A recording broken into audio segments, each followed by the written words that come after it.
देश में कोरोना का कहर बढ़ता ही जा रहा है। केंद्र और राज्य सरकारें दोनों ही अलर्ट मोड पर हैं। कोरोना के बढ़ते मामलों को देखते हुए देश भर में सख्त पाबंदियां लगा दी गई हैं, लेकिन बावजूद इसके कोरोना की रफ्तार थमने का नाम नहीं ले रही है। कोरोना महामारी की तीसरी लहर में मामले तेजी के साथ बढ़ रहे हैं।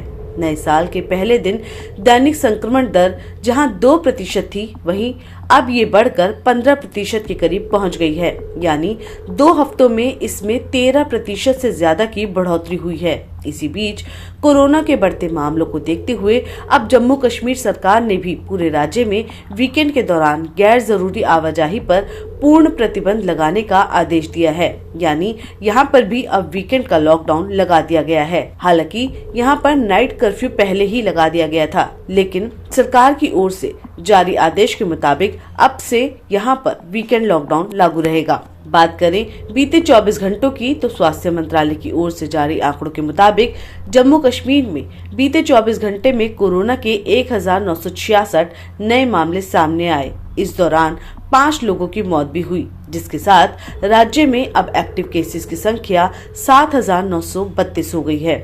वहीं अब अगर बात करें देश की राजधानी दिल्ली की, तो यहाँ भी कोरोना की रफ्तार बेकाबू है। राजधानी दिल्ली में दैनिक संक्रमण दर 30% के करीब पहुंच गई है। साप्ताहिक संक्रमण दर भी 2 अंकों में पहुंच चुकी है।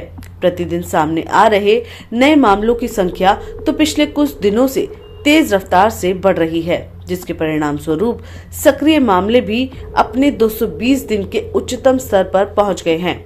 दिल्ली में कोरोना के बढ़ते मामलों को देखते हुए वीकेंड कर्फ्यू जारी है। वीकेंड कर्फ्यू शुक्रवार देर रात से ही लागू कर दिया गया था, जहां पर राजधानी में सभी गैर जरूरी गतिविधियों पर रोक लगा दी गई है। आपको बता दें कि दिल्ली आपदा प्रबंधन प्राधिकरण यानी DDMA ने बीते 1 जनवरी के अपने आदेश के तहत शुक्रवार की रात 10 बजे से सोमवार सुबह 5 बजे तक राजधानी दिल्ली में वीकेंड कर्फ्यू लगा दिया था। इस वीकेंड कर्फ्यू के दौरान दिल्ली पुलिस जगह जगह पर बैरिकेड्स लगाकर दिशा निर्देशों का अनुपालन सुनिश्चित कर रही है। सड़कों पर निकले लोगों से उनके जरूरी कागजात चेक किए जा रहे हैं।